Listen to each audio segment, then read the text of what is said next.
ബഹുമാനപ്പെട്ട കേരളത്തിന്റെ മുഖ്യമന്ത്രി വി.ഡി. സതീശൻ 2022 അദ്ദേഹം തന്നെ പറഞ്ഞിട്ടുള്ള ചില കാര്യങ്ങളുണ്ട്. സ്വപ്നയുടെ വിശ്വാസ്യത കൂടി എന്ന് 2022 ജൂലൈ മാസം 23 മാധ്യമങ്ങളുടെ മുന്നിൽ പറഞ്ഞിട്ടുള്ള വ്യക്തിയാണ് ബഹുമാനപ്പെട്ട കേരളത്തിന്റെ മുഖ്യമന്ത്രി വി.ഡി. സതീശൻ.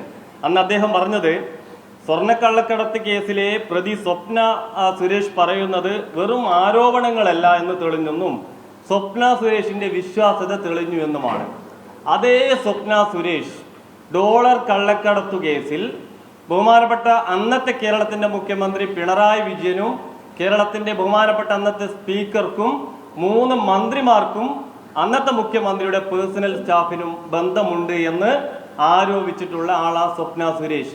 ആ സ്വപ്ന സുരേഷിന്റെ വാദം 100% വിശ്വാസ്യതയുള്ള ആളാണ് എന്ന് പറഞ്ഞിട്ടുള്ള ആളാണ് ഇപ്പോഴത്തെ ബഹുമാനപ്പെട്ട മുഖ്യമന്ത്രി വി.ഡി. സതീശൻ.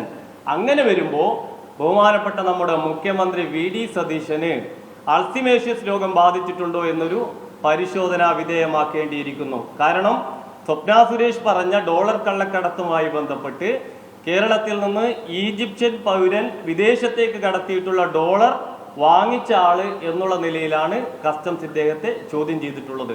അതുകൊണ്ട് കളങ്കിതനാണ്, വിദേശ വ്യവസായിയാണ്, കോൺഗ്രസുമായിട്ടൊരു ബന്ധവുമില്ല, അടിമുടി ദുരൂഹതയാണ് വി.ഡി. സതീശന്റെ ഇക്കാര്യത്തിലുള്ള താല്പര്യം. ഞങ്ങൾ അന്വേഷിച്ച് നോക്കുമ്പോൾ മനസ്സിലായിട്ടുള്ളത് കോൺഗ്രസിന്റെ കോഴിക്കോട് ഘടകത്തിൽ നിന്ന് പോയിട്ടുള്ള പേരല്ല.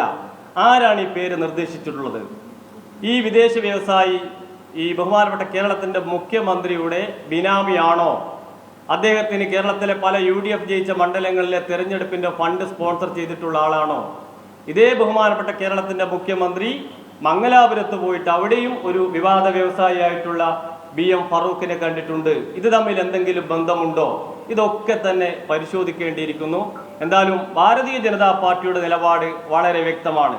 കോഴിക്കോട്ട് NITയുടെ ക്യാമ്പസിൽ ഈ ആരോപണ വിധേയനായിട്ടുള്ള കളങ്കിതനായിട്ടുള്ള ഈ വ്യക്തിയെ പരിപാവനമായ NIT ക്യാമ്പസിൽ കാലുകുത്താൻ ഞങ്ങൾ അനുവദിക്കില്ല. ഈ വരുന്ന 10-ാം തീയതി NITയിലേക്ക് ഞങ്ങളുടെ മാർച്ചുണ്ട്.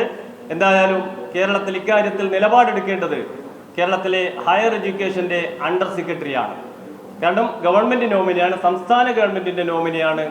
അങ്ങനെയുള്ള ഒരാളെ നിയമിച്ചത് വി.ഡി. സതീശനാണെങ്കിലും അതിൽ നിലപാട് പറയേണ്ടത് ഹയർ എഡ്യൂക്കേഷൻ ഡിപ്പാർട്ട്മെന്റിന്റെ അണ്ടർ സെക്രട്ടറിയാണ്. അദ്ദേഹത്തിനും ഞങ്ങൾ ഇക്കാര്യങ്ങൾ വെച്ചുകൊണ്ട് പരാതി കൊടുക്കുന്നുണ്ട്. എന്തായാലും കോൺഗ്രസിന്റെ നിലപാട്, കോഴിക്കോട്ടെ കോൺഗ്രസിന്റെ നിലപാട് അറിയാൻ ഞങ്ങൾക്ക് താല്പര്യമുണ്ട്. കോൺഗ്രസിന്റെ പ്രൊഫഷണൽ കോൺഗ്രസിൽ പാർട്ടി നേതൃത്വത്തിൽ ഇത്തരത്തിലുള്ള അഭിമാനകരമായ സ്ഥാപനത്തിലേക്ക് പക്വതയും പാകവുമുള്ള ഒരാളെ നോമിനേറ്റ് ചെയ്യാനുള്ള ആളുടെ കുറവുണ്ടെങ്കിൽ അതാണോ പ്രശ്നമെന്ന് കോൺഗ്രസ് നേതൃത്വം പറയട്ടെ. ഇക്കാര്യത്തിൽ വലിയ പ്രതിഷേധങ്ങൾക്ക് വരും ദിവസങ്ങളിൽ കോഴിക്കോട്ടെ NIT ക്യാമ്പസ് സാക്ഷ്യം വഹിക്കുമെന്ന് BJP മുന്നറിയിപ്പ് നൽകുകയാണ്.